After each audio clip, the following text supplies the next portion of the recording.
માત્ર ભારત જ નહીં, આખી દુનિયા 9 મહિના એટલે કે લગભગ 286 દિવસથી જેની આતુરતાથી રાહ જોઈ રહી હતી તે ક્ષણ આખરે આવી ગઈ. માત્ર 8 દિવસ માટે આંતરરાષ્ટ્રીય સ્પેસ મથકમાં ગયેલા અંતરિક્ષ યાત્રીઓ સુનિતા વિલિયમ્સ અને બુચ વિલ્મોરની આખરે ઘર વાપસી થઈ છે.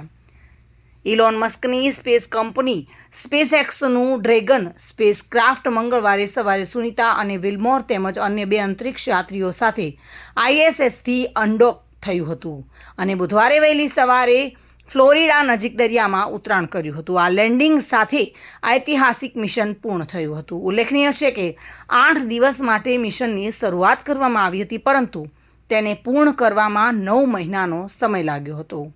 નાસાએ જણાવ્યું હતું કે આંતરરાષ્ટ્રીય અંતરિક્ષ સ્ટેશનમાં અંતરિક્ષ યાત્રીઓ હવામાં તરતા જોવા ભલે આનંદદાયક લાગે, પરંતુ ત્યાં ગુરુત્વાકર્ષણ બળ ન હોવાને કારણે પૃથ્વી પર પાછા ફરતા અનેક વિવિધ મુશ્કેલીઓનો સામનો કરવો પડતો હોય છે. તેમને અસ્થિરતા, ચક્કર આવવા, વાત કરવામાં અને ચાલવામાં મુશ્કેલીનો સામનો કરવો પડે છે. વિલ્મોર અને વિલિયમ્સ બોઇંગના સ્ટાર લાઇનર સ્પેસક્રાફ્ટમાં 5 જૂન 2024ના રોજ કેપ કેનવેરલથી રવાના થયા હતા. બંને અવકાશયાત્રી માત્ર 8 દિવસના મિશન માટે જ આંતરરાષ્ટ્રીય અવકાશ મથક પર ગયા હતા, પરંતુ સ્ટાર લાઇનરમાં યાંત્રિક ખામી, હિલિયમના લીકેજ તથા ગતિ ધીમી પડવા જેવી મુશ્કેલીઓના કારણે ISS પર તેમનું રોકાણ લગભગ 9 મહિના સુધી લંબાઈ ગયું હતું. સુનિતા વિલિયમ્સ અને બુચ વિલ્મોરને લાંબા સમય સુધી અંતરિક્ષમાં રહેતા દરેક અંતરિક્ષ યાત્રીઓને મુશ્કેલીઓ પડે તેવો સામનો કરવો પડતો હોય છે. તેમને ચાલવામાં મુશ્કેલી પડશે, જોવામાં પણ તકલીફ થશે, ચક્કર આવશે, હલનચલનમાં અસ્થિરતા આવશે અને તેઓને બેબી ફીટની તકલીફ થશે.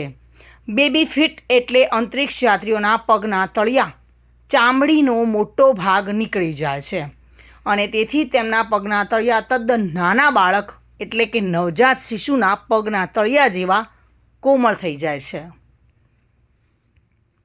જાપાની અંતરિક્ષ એજન્સી JOX આ માહિતી આપતા કહે છે કે વેસ્બ્યુલર અંગોથી પ્રાપ્ત થનારી માહિતીના પણ બદલાવ આવે છે, તેથી જ મગજ ભ્રમિત થઈ જાય છે.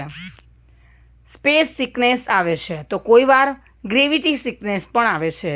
જેવા લક્ષણ સ્પેસ સિકનેસ જેવા જ છે. ગુરુત્વાકર્ષણ શરીરના તરલ પદાર્થોને નીચે ખેંચે છે, પરંતુ સ્પેસમાં ગુરુત્વાકર્ષણ લાગતું નથી, તેથી તે તરલ પદાર્થો શરીરના ઉપરના ભાગમાં પહોંચે છે. આમ લાંબા સમય અંતરિક્ષમાં રહેનારને અનેક મુશ્કેલીઓનો સામનો કરવો પડતો હોય છે.